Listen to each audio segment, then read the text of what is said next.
This is Eric Mwatha with Mwatha.com. It is after the week ending July the 29th, 2011, and we are going to look here at how the market ended for the week.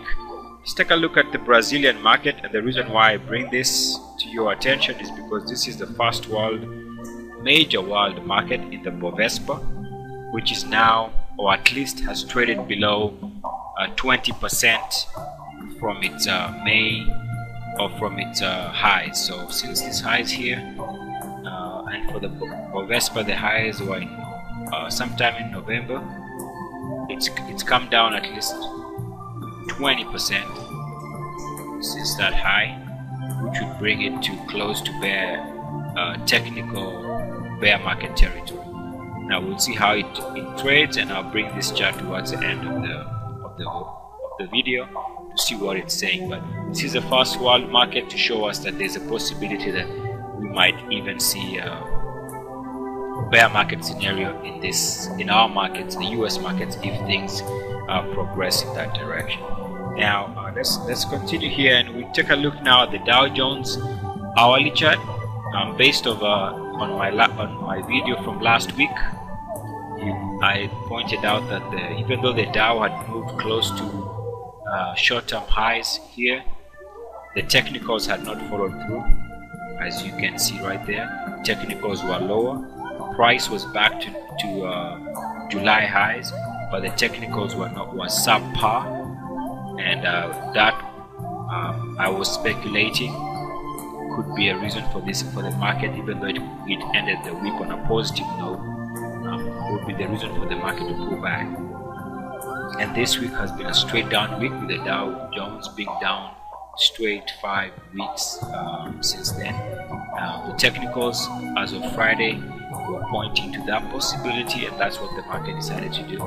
Also, if you see that the MACDs were also likewise not moving to new highs, even though the market was moving the market itself was moving too close to July highs, but the technical one for it. So what has followed through has been the market moving lower over the last 5 sessions, 5 straight down days. So sometimes paying attention to those subtle things can tell you what the market might be trying to do. Now this is the Dow Jones Industrial, and I think the conclusion of this week has seen the market down about 4.24%, which is the biggest down week in about a year. And one of the reasons why that is the case is because the Dow Jones moved below 50 on its weekly RSI. And those of you who have been privy to my work, especially to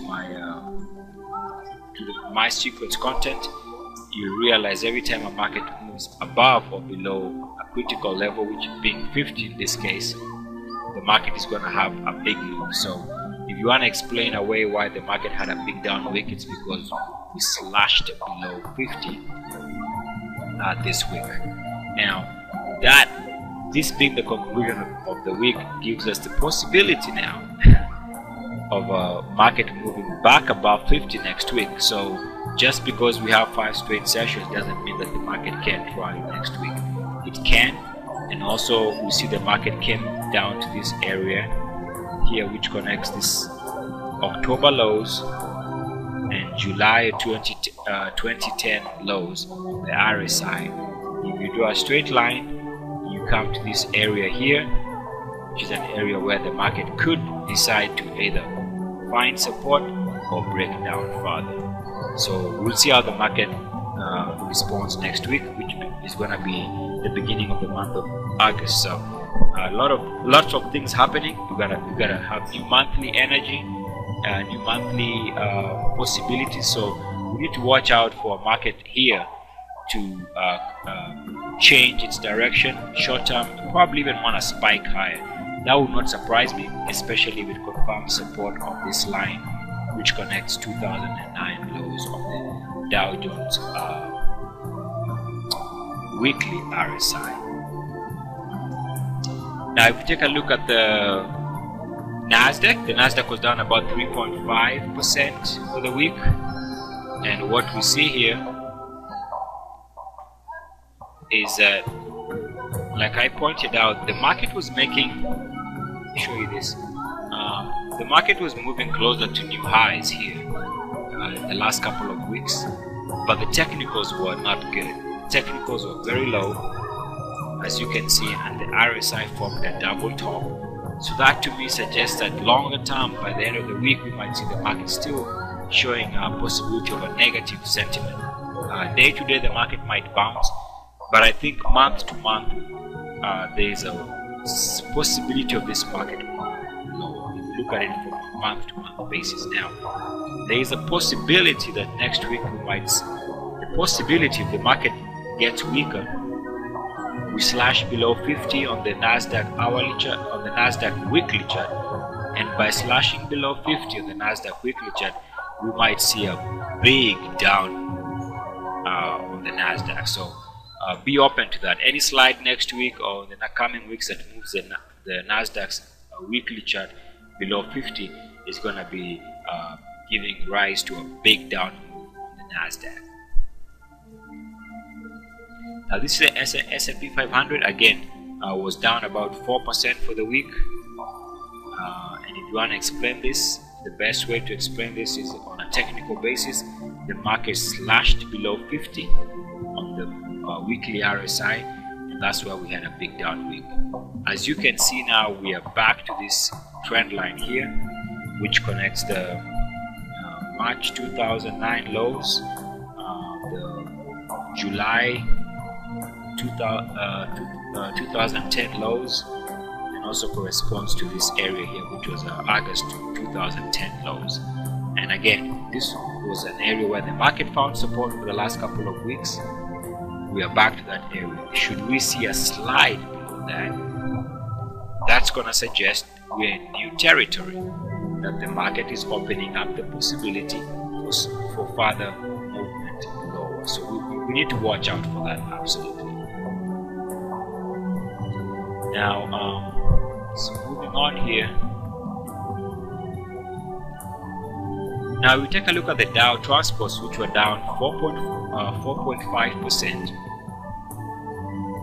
Was down 4.5%. Again, reason being that the Dow Transports moved below 50 on the weekly RSI, and that's the reason why there was a big move. Now we are back again, just like the S&P 500, back to this support line which connects the lows over the last couple of years.